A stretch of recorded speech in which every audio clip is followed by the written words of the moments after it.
د پښتو نیوز چینل درنو لیدونکو سلام ستړي مشئ وخت مو په خیر ښه راغلاست. نن ورځې تازه او مهم خبر ده.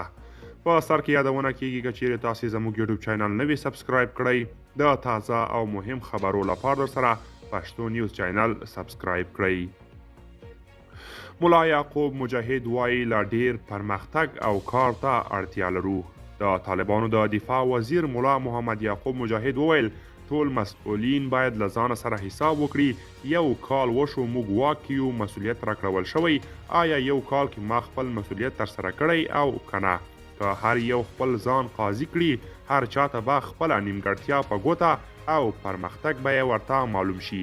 آیا همدومره پرمختګ بس دی؟ د راتلونکي کال لپاره هم باید خپل پرمختګ اټکل کړو. د طالبانو دغه امنیتي چارواکي وویل که هر څوک خپل مسؤلیت ته متوجه شي یو کال وروسته به تر اوسني وضعیت لا ښه شو او ډېرې رڼاوې به وګورو. درې ګونو امنیتي ارګانونو دفاع وزارت، کورنیو چارو وزارت او د استخباراتو لوی ریاست د خپلو هیوادوالو ساتنه کې خپلې هڅې کړې دي. یوه لویشت داسې ځمکه نشته چې د دې نظام مخالف دې پکې وي.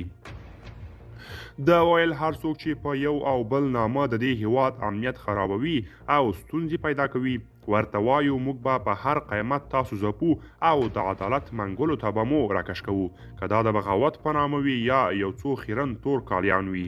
ښاغلي مجاهد وویل هر څوک چې د شر او فساد ډلې په شا ټپوي او تمویلوي باید واوري چې دوی په دې شومه اراده او ارمان کې نشي کامیابېدلی.